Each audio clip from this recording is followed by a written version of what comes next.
Geologi Sesar Sumatera. Kenalin, nama aku Ulfa Putri dengan NPM 2402030015. Selamat menyaksikan. Pengertian Sesar Sumatera. Sesar Semangko juga dikenal sebagai Sesar Sumatera loh.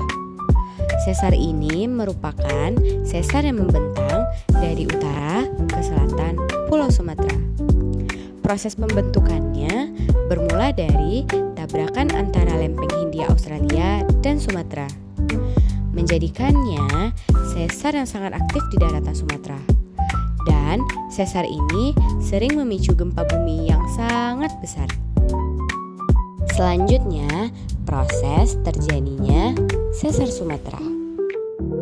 Patahan sesar adalah suatu jenis patahan yang terjadi di dalam kerak bumi di sepanjang garis antara lempeng-lempeng tektonik. Patahan ini disebabkan oleh gaya horizontal yang menyebabkan batuan terpecah menjadi dua bagian yang bergeser relatif satu sama lain. Patahan sesar ini seringkali menjadi penyebab utama gempa bumi loh, karena tegangan yang terakumulasi. Akibatnya pergerakan lempeng tektonik yang lambat namun konstan. Nah, selanjutnya contoh patahan yang ada di Indonesia, yaitu Sesar Semangko atau kita kenal juga dengan Sesar Sumatera. Ini adalah patahan sesar yang paling aktif secara seismik dan terpanjang di Indonesia dengan panjang 1.900 km.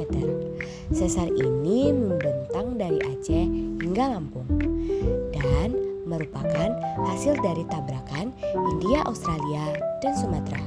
Patahan inilah yang sering memicu gempa yang sangat besar. Nah, selanjutnya dampak dari sesar Sumatera.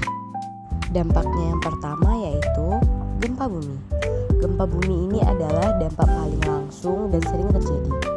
Gempa bumi akibat sesar ini dapat berukuran kecil hingga berukuran besar dan dapat menyebabkan kerusakan bangunan, infrastruktur, bahkan memakan korban jiwa.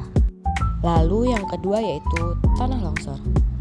Gempa dapat memicu tanah longsor terutama di daerah lereng curam dan tanah yang tidak stabil. Selanjutnya, likuifaksi. Tanah jenuh terhadap air dapat kehilangan kekuatannya saat terjadi gempa bumi, menyebabkan bangunan dan infrastruktur tenggelam. Dan yang terakhir yaitu tsunami. Meskipun tidak semua gempa bumi di sesar Sumatera menyebabkan tsunami, potensi ini tetap ada terutama jika gempa terjadi di bawah laut. Selanjutnya, dampak lain dari sesar Sumatera. Yang pertama yaitu kerusakan infrastruktur, jalan, jembatan, bangunan, dan utilitas seperti air, listrik dapat rusak parah akibat gempa bumi. Nah, yang kedua yaitu gangguan ekonomi. Gempa bumi dapat mengganggu aktivitas ekonomi seperti pertanian, pariwisata, dan perdagangan. Yang terakhir yaitu trauma psikologis. Gempa bumi dapat menyebabkan trauma psikologis pada masyarakat yang mengalaminya. Segitu dulu pembahasan dari aku. Terima kasih. Bye-bye guys.